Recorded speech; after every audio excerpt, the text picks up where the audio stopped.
Inilah akibat membuat gel usus ini berlebihan.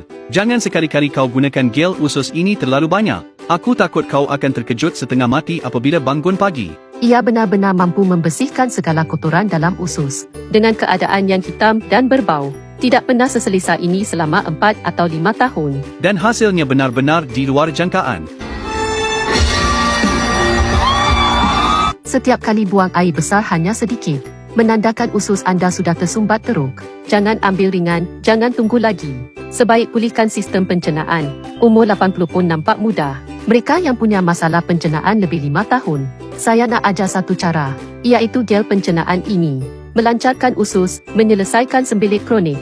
Sembelit, sapukan, najis keras, sapukan, susah nak buang, sapukan, najis tersimpan lama, sapukan, mulut kering, selera makan hilang, sapukan, muka kuning, tidur tak lena, sapukan sahaja. Gel ini ada bahan polimer khas untuk sembelit, dikhas untuk mereka yang ada masalah. Untuk kebajikan rakyat, kami buang pengedar perantara. Tiada markup harga, terus post ke rumah anda. Klik pautan bawah untuk maklumat. Kalau tak sembuh, tunjuk video ini.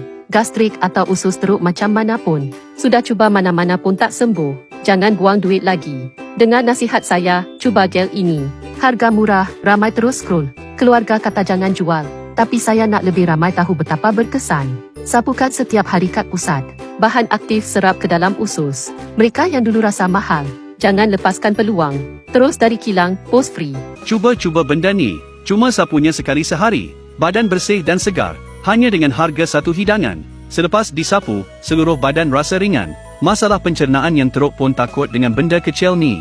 Kalau dia tak tolong selesaikan masalah kamu, hari ni saya akan pecahkan benda ni. Sumpah dengan video ni.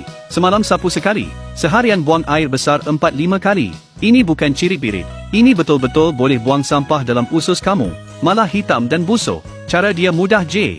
Benda ni boleh dikatakan terkenal dalam kalangan ramai. Terutama sekali bagi mereka yang perit nak buang air besar. Tak lancar pencernaan. 2-3 hari atau 4-5 hari baru sekali pergi tandas. Atau kena mengepam setengah jam baru boleh keluar. Cuba Lydia. Tolong seimbangkan fungsi pencernaan. Lancarkan buangan. Bagi yang air besar keras dan sedikit. Susah nak teran. Usus tersumbat, najis lama tersimpan.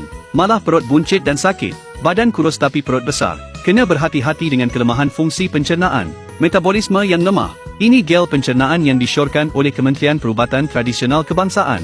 Produk khusus untuk seimbangkan masalah pencernaan. Sapu terus je.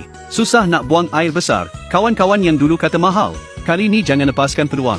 Sekarang terus dari kilang. Free post sampai rumah. Cepat klik pautan tengok sekarang.